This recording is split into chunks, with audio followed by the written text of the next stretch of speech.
So, I've been holding off a while now on making Armored Core 6 videos, frankly because there hasn't been much shown about the game that I deem noteworthy enough to talk about up until now. Thanks to a short sequence of gameplay shown in Summer Games Fest, I feel more comfortable talking about aspects and features surrounding From Software's newest entry into its long-running AC franchise. Since Armored Core 6 is no doubt attracting a much larger audience, a lot of you probably won't know who I am, so I'd like to introduce myself. I was introduced to Armored Core with Armored Core 2 in 2000, and became addicted to its endless customization. In 2003, I joined Armored Core Online, which at the time was the largest English-speaking online community dedicated to AC. I eventually became an admin there, and have been thoroughly entrenched in the AC community since then.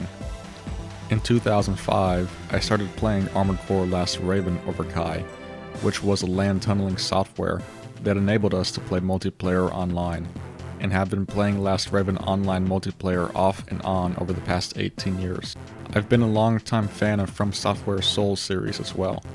I started with Demon's Souls, and was part of the small original community of dedicated Demon's Souls players that helped develop the Soul Level 120 meta for that game.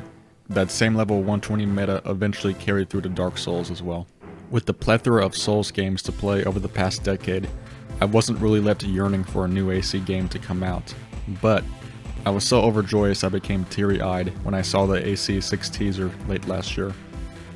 Before I get into my thoughts and breakdown of the gameplay shown here, I need to add my 2 cents responding to the Souls lingo people keep attributing AC 6 with. There's been some toxic takes and ugly insults on various social media outlets, from loud minorities of both the AC and Souls communities alike.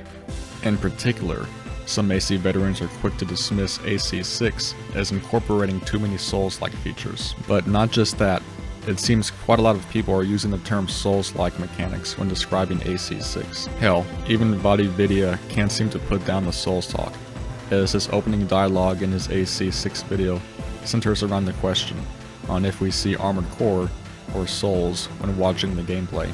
Later in his same video, he says he's tired of debating the matter, which I found ironic considering his aforementioned opening statement. Look, I get it. I know it's low-hanging fruit to slap the Souls-like moniker on the changes we see for AC 6, since it's From Software who's making the game. But at the same time, I would describe it as misguided analysis, as I feel we've lost the original meaning of Souls-like. I think over time, we have distorted the original ideas that embodied the term Souls-like, and why titles like Demon's Souls and Dark Souls became Souls games to begin with. And I can tell you this, it's not their combat. It's not the presence of an auto lock-on or healing charges. Quite frankly, there is nothing spectacular about the combat in From Software's Souls series. It's no doubt been refined over time, but at its core, it's just simple observation and dodging mechanics. It's in that simplicity that it's so popular as well. That style of combat isn't a Souls-like exclusive though. It's been around in video games for decades. Ocarina of Time was one of the first games to perfect a lock-on mechanic for 3D combat, allowing you to navigate the 3D space around your enemies with very little interference from your camera. Literally thousands of games since then have incorporated some form of hard lock-on for 3D combat. Armored Core 6 isn't the first mech game to utilize this either. Conversely, it's a sprinkle of everything else concocting a potent cocktail that creates what we originally considered a Souls-like experience. It's that minimal direction the game gives you, making you figure stuff out on your own. It's the absence of a clear story, but instead, the subtle way it presents environmental storytelling. It's the checkpoints that are few and far between. It's the game throwing crazy shit at you around every corner. It's the feelings of hesitation the game gives you when you're out of healing items and far away from your last bonfire, forcing you to make a complicated decision on whether or not you should venture on just a little further in hopes of finding a new bonfire, complemented by the underlying fear of dying and losing all your souls and progress up until that point, and not wanting to do that portion of the game again. It's dying and having to track all the way back to recover your souls, and risking losing them all if you die before you can recover them. Demon's Souls was the epitome of these ideas. Dark Souls refined it and added the concept of an immensely layered and interconnected world, and restricted your healing to a set number of charges. Every From Software game since then has been a gradual step away from these hardcore ideas that comprised of the original Souls-like experience. Though From Software has made sure to retain their difficulty by creating much more dynamic and challenging boss fights. We need to take a step back and remember what made the Souls games Souls-like in the first place. We need to settle down and realize that From Software isn't trying to make a Souls-like out of AC6. They've gone on the record multiple times in interviews to say they aren't. To me, Armored Core will always be Armored Core, no matter what its combat looks like. Because, just like with the Souls series, the core ideas behind Armored Core do not lie with its combat. This isn't the first time we've seen such a dramatic shift in Armored Core's combat either. When Armored Core 4's gameplay was first shown, it was quite off-putting to a lot of the fanbase, myself included. It was a stark difference compared to the slower-paced combat of every game up until that point. Gone was the lockbox, and in its stead was a soft lock system that required very minimal joystick movement to keep the enemy in your vision. The addition of Quick Boost made the game exponentially faster than any title before it. Now you had this very binary and twitchy-like movement, where button presses gave you instant directional dodging ability. However, even though AC4's combat looked drastically different compared to every game before it, it was still an AC game to my eyes, because we still got to experience the exhaustive customization behind the creation of our own mechs, and we still were mercenaries for hire to be used as tools for greedy corporations waging war on one another. AC5 yet again created another division in the fanbase. This time around, from a lot of the fanbase, the AC4 and AC brands are cultivated. The fast-paced, twitchy action that many found so intoxicating with 4th gen had been greatly slowed down. Flight didn't come as easily, and instead, there became a heavy emphasis on wall jumping the sides of buildings and structures to create a vertical advantage over your enemies. However, even though it was a second large change to the franchise's combat mechanics, its core idea still remained. Anyways, my point is that these generations marked two drastic changes in AC's combat, and are quite frankly equally as large or larger changes than what we've seen with AC6. Armored Core hasn't really had a consistent identity in its combat throughout its lifetime, so it's in the same vein that we shouldn't be overreacting with sensationalism and describe these changed elements as Souls-like. I think From Software is just evolving the series once more and trying new things out. We're still going to most likely get a fundamental Armored Core experience, no matter what the combat plays out like.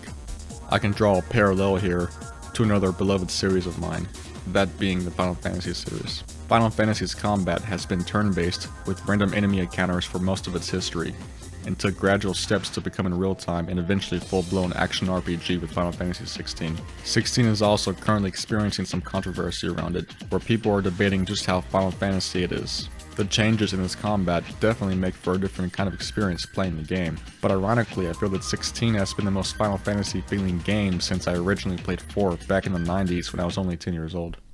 Moving on, I want to spend the rest of the video talking about my impressions of the game. In short, I'm loving what I'm seeing so far. The mere thought that From Software has dedicated more than 6 months making an AC game, and presumably using a much larger budget since they gained notoriety, leaves me excited about how good the game could potentially be.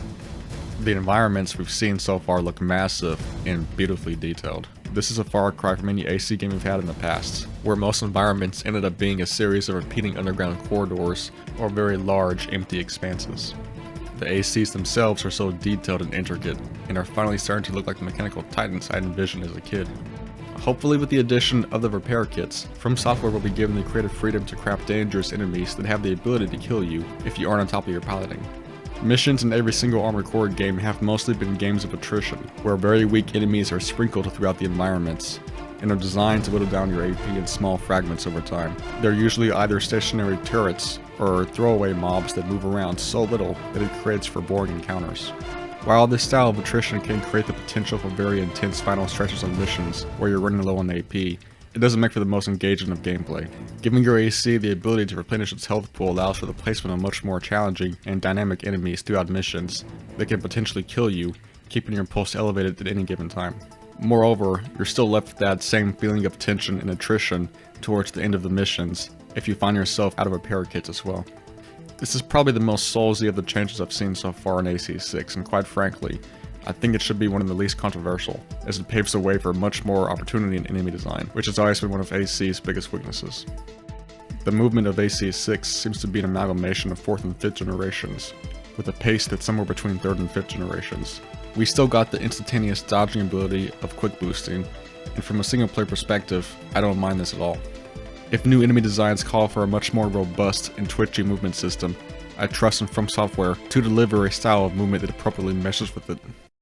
The binary aspect of quick boosting isn't my preferred style of movement for Armored Core, as I still prefer the more analog style of movement in the first 3 generations, where one booster controls the precise angle and direction your AC can move about. And the direction and degree to which your AC can lean around means the difference between taking or avoiding a hit. But my qualms with quick boosting movement have always centered around PvP, where I find myself enjoying the fine control that the older games gave you. This preference also extends to walking and jumping using your legs, which we don't see very much of in AC6.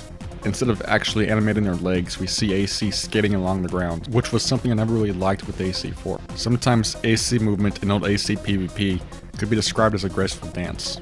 Really skillful competitive players can make their ACs look athletic and nimble through the means of sliding and jumping out of overboosts, twitching on the ground, or just knowing when to jump and how to manage their energy reserves. You also got a great sense of appreciation when watching highly skilled PvPers manage their lockbox in old school AC. Witnessing somebody really experienced move their lockbox around so seamlessly and effortlessly, while keeping lock on and still moving around assertively, was always a sight to behold. But again, these are PvP preferences, and the great thing about preferring this style of combat is that the old AC games aren't going anywhere, and can be played at any time with other people. Although I wouldn't mind a Demon's Souls style remake for any of these old school AC games. Strictly speaking, from a single player campaign experience, I'm completely fine with the more hard lock-on and AC4 style movement for AC6. As long as the gameplay is captivating and engrossing, I don't care how the combat plays out. What really makes these AC games are the core fundamentals mentioned previously, namely, the insane level of customization you get for your mech.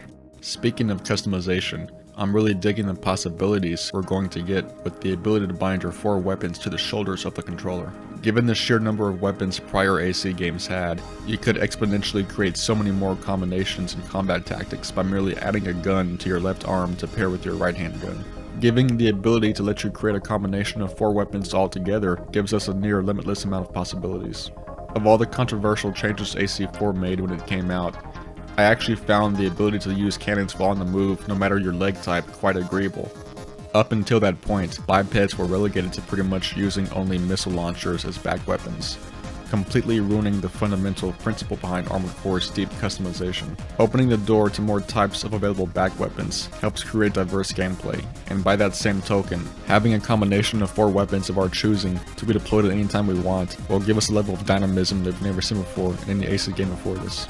I also like that they're streamlining the customization of your AC as well, down to the most important aspects of gameplay. From the brief look of the garage menus we were shown, it looks as though the radiators are now part of the generator functionality, which is fine by my book. It gets rid of the whole category of parts whose customizations were never really utilized in prior AC games, as everybody always gravitated towards the 1 or 2 most effective radiators to use for their game. Getting rid of part bloat like this allows From Software to spend their time elsewhere, with more important part categories that affect the gameplay considerably more, like adding more weapons instead. From Software's emphasis on melee mechanics this time around is exciting as well, with what looks to be a new stagger system and a plethora of melee animations. Melee in AC games has always been a joke. It's either been near useless, or busted to the point of completely breaking the balance of the game. Giving AC6 mechanics that center around its usage seems like a step in the right direction. Although I can't comment much because we haven't really seen an in-depth gameplay centering around this. But the combinations shown here in the gameplay look pretty sick. Anyways, these are my impressions so far. I'm looking forward to seeing more footage in the future. Hopefully we get more gameplay with the actual HUD overlaid as well, so we get an even better understanding of how AC6 plays. But so far I've mostly got positive vibes for what we've seen for AC6. Growing up as a kid and playing such a niche title like AC, I never would have thought that at some point in the future, From Software would have grown into a massive developer, cranking out games that sell 20 million copies. AC has always been a niche title to me, with a small following, but to see a game with the words Armored Core get so much attention is still something I'm having a hard time comprehending. I'll be giving AC6 a fair chance when it comes out, and I'll for sure be posting more about it on the channel in the future. So, stick around for more content, and I'll be seeing you in the next video.